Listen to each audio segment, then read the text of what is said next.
very few expats take the time to document their journeys.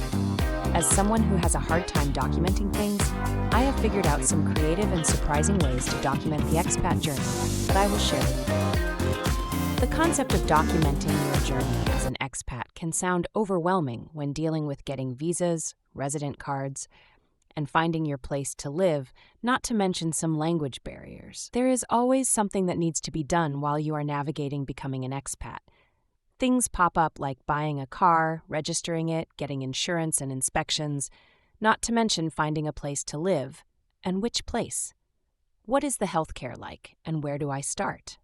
When we first moved to Portugal, my head was spinning. I was working remotely, and my husband and I were navigating all of the things we had identified to do when we got here, and a lot that we never thought of. Who has time to document the journey? It wasn't until a couple of years ago, when lots of friends were asking about Portugal, that I started going through photos to send them and gathering a lot of information that we had accumulated. To be honest, I was a bit overwhelmed. I had never had a YouTube channel, but thought it could be a good way to give our friends some information.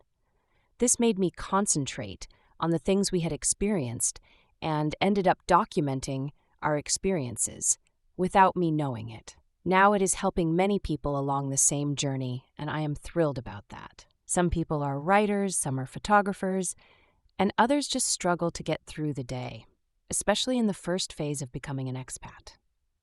One thing that most people do when visiting a new place is to take snapshots on their phones. This can be very helpful in documenting your journey. At some point, you will feel settled and want to look back on all you have accomplished.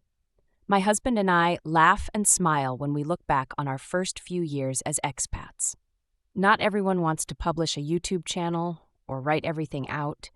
Do what you feel comfortable doing, and when you have the time, you will be grateful that you did. Time flies, as they say, so make sure to document your journey in some ways, small or otherwise. You will certainly be thankful that you did. Thank you for watching, and happy documenting, whether you know you are doing it or not.